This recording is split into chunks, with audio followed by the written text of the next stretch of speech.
and why I warned you against unknown acquaintances."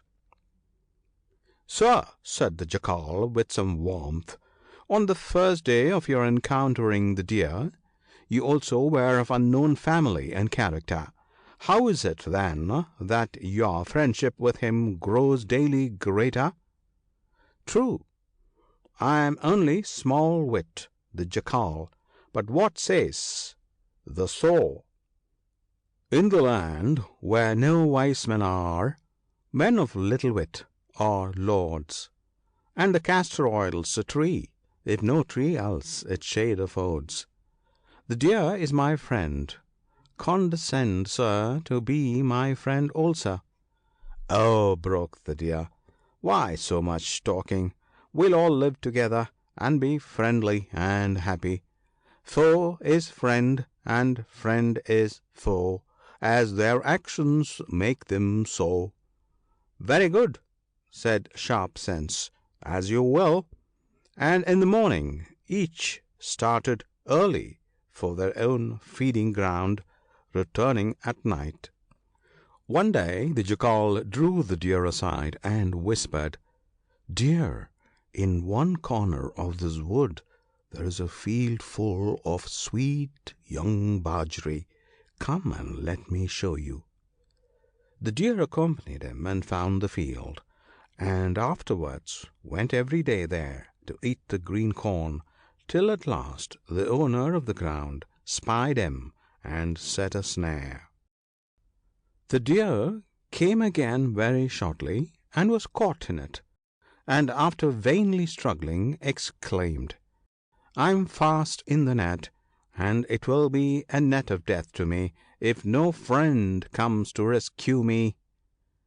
Presently Small-wit, the Jackal, who had been lurking near, made his appearance, and standing still, he said to himself with a chuckle, "Oh no! my scheme bears fruit. When he is cut up, his bones and gristle and blood will fall to my share, and make me some beautiful dinners." The Deer, here catching sight of him, exclaimed with rapture, "Ah, friend, this is excellent! Do but gnaw these strings, and I shall be at liberty. How charming to realize the saying, that friend only is the true friend who is near when trouble comes. That man only is the brave man who can bear the battle drums. Words are wind, deed proveth promise. He who helps at need is kin. And the leal wife is loving through the husband, lose or win. And is it not written, friend and kinsman, more their meaning than the idle heard mind? Many a friend can prove unfriendly, many a kinsman less than kind. He who shares his comrade's portion, be he beggar, be he lord, comes as truly, comes as duly to the battle as the bowed, stands before the king to succor, follows to the pile to sigh. He is friend, and he is kinsman, less would make the name lie." Small-wit answered nothing, but betook himself to examining the snare very closely. "This will certainly hold," muttered he. Then turning to the Deer, he said, "Good friend, these strings you see are made of sinew, and to day is a fast day, so that I cannot possibly bite them. To morrow morning, if you still desire it, I shall be happy to serve you." When he was gone, the Crow, who had missed the Deer upon returning that evening, and had sought for him everywhere, discovered him, and seeing his sad plight, exclaimed, "How came this about, my friend?" "This came," replied the Deer, "through disregarding a friend's advice." "Where is that rascal Small-wit?" asked the Crow. "He is waiting somewhere by," said the Deer, "to taste my flesh." "Well," sighed the Crow. "I warned you, but it is as in the true verse, stars gleam, lamps flicker, friends foretell of fate. The fated sees, knows, hears them, all too late." And then, with a deeper sigh, he exclaimed, "Ah, traitor Jackal, what an ill deed hast thou done! Smooth-tongued knave, alas, and in the face of the monition too! Absent, flatterers' tongues are daggers; present, softer than the silk. Shun them, it's a jar of poison hidden under harmless milk. Shun them when they promise little, shun them when they promise much.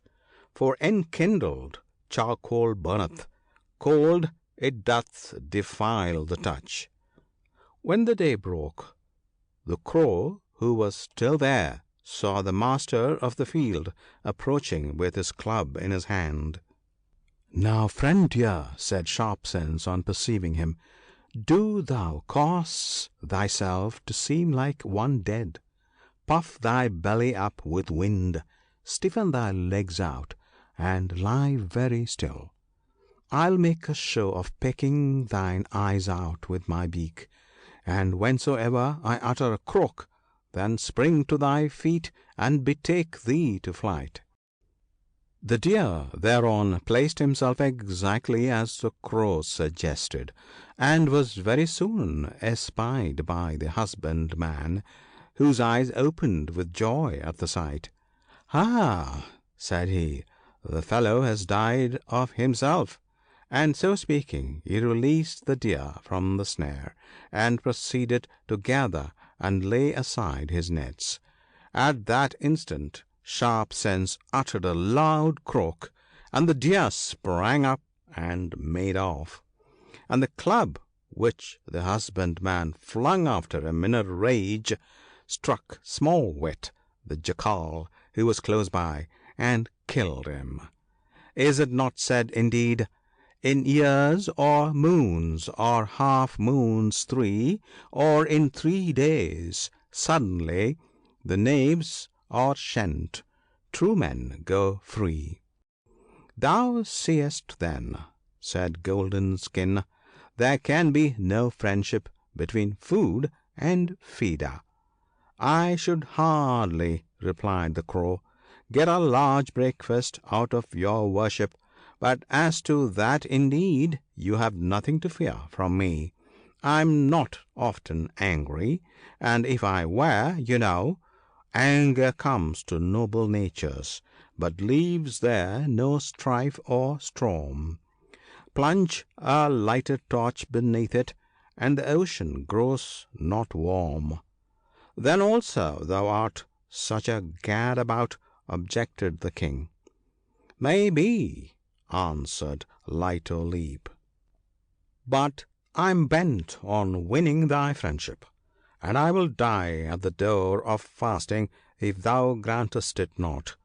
Let us be friends, for noble hearts are golden vases. Close the bond true metals make, easily the smith may weld them, harder far it is to break.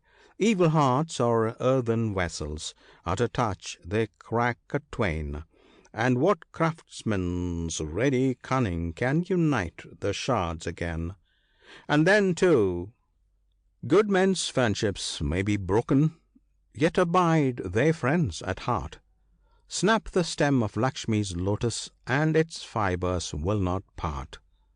"Fair Sir," said the King of the Mice, "your conversation is as pleasing as pearl necklets or oil of sandalwood in hot weather.